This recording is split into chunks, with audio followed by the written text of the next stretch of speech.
Norway ಪ್ರವಾಸದಲ್ಲಿರುವ ಪ್ರಧಾನಿ ನರೇಂದ್ರ ಮೋದಿ ಓಸ್ಲೋದಲ್ಲಿ ಇಂದು ನಡೆಯುವ 3ನೇ ಭಾರತ ನಾರ್ಡಿಕ್ ಶೃಂಗಸಭೆಯಲ್ಲಿ ಭಾಗವಹಿಸಲಿದ್ದಾರೆ. ಇಂದಿನ ಶೃಂಗಸಭೆಯಲ್ಲಿ ತಂತ್ರಜ್ಞಾನ, ನವೀಕರಿಸಬಹುದಾದ ಇಂಧನ, ರಕ್ಷಣೆ, ಸುಸ್ಥಿರತೆ ಮತ್ತು ವ್ಯಾಪಾರ, ವಾಣಿಜ್ಯ ಇನ್ನಿತರ ಕ್ಷೇತ್ರಗಳಲ್ಲಿ ನಾರ್ಡಿಕ್ ರಾಷ್ಟ್ರಗಳೊಂದಿಗೆ ಭಾರತ ಕಾರ್ಯತಂತ್ರದ ಪಾಲುದಾರಿಕೆಯನ್ನು ಬಲಪಡಿಸುವ ಗುರಿಯನ್ನು ಹೊಂದಲಾಗಿದೆ. ಭಾರತ, ನಾರ್ವೆ, ಡೆನ್ಮಾರ್ಕ್, ಐಸ್ಲ್ಯಾಂಡ್ ಮತ್ತು ಫಿನ್ಲ್ಯಾಂಡ್ ಸೇರಿದಂತೆ 5 ನಾರ್ಡಿಕ್ ದೇಶಗಳ ತಮ್ಮ ಸಹವರ್ತಿಗಳೊಂದಿಗೆ ಪ್ರಧಾನಿ ಮಹತ್ವದ ಚರ್ಚೆ ನಡೆಸಲಿದ್ದಾರೆ.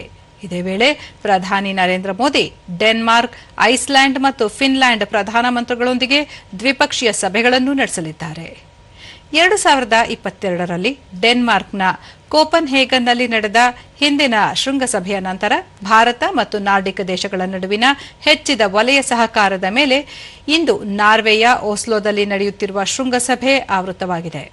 ಶೃಂಗಸಭೆಯಲ್ಲಿ ಮುಖ್ಯವಾಗಿ ತಂತ್ರಜ್ಞಾನ, ನಾವೀನ್ಯತೆ, ಸುಸ್ಥಿರತೆ, ನವೀಕರಿಸಬಹುದಾದ ಇಂಧನ ಮತ್ತು ಡಿಜಿಟಲೀಕರಣ ಗಮನಾರ್ಹ ಚರ್ಚಿತ ಕ್ಷೇತ್ರಗಳಾಗಿದ್ದು, ನಾರ್ಡಿಕ್ ದೇಶಗಳ ನಡುವೆ ವ್ಯಾಪಾರ, ವಾಣಿಜ್ಯ ಮತ್ತು ಹೂಡಿಕೆ ಬಲವರ್ಧನೆಗೊಳಿಸಲು ಕಾರ್ಯತಂತ್ರ ರೂಪಿತವಾಗಲಿದೆ. ಇದರಿಂದಾಗಿ ಭಾರತದ ದ್ವಿಪಕ್ಷೀಯ ವ್ಯಾಪಾರ ಪ್ರಸ್ತುತ $19 ಶತಕೋಟಿ ಗಳಷ್ಟಿದ್ದು, ಈ ಶೃಂಗಸಭೆಯು ಭಾರತದ ಬಹುಮುಖಿ ಸಹಕಾರವನ್ನು ವಿಸ್ತರಿಸಲು ಸಹಾಯ ಮಾಡಲಿದೆ. ಇದು ಜಾಗತಿಕ ಮತ್ತು ಪ್ರಾದೇಶಿಕ ವಿಷಯಗಳ ಕುರಿತು ಪರಸ್ಪರ ಅಭಿಪ್ರಾಯ ವಿನಿಮಯ ಮಾಡಿಕೊಳ್ಳುವ ಅವಕಾಶ ಕಲ್ಪಿಸಲಿದೆ.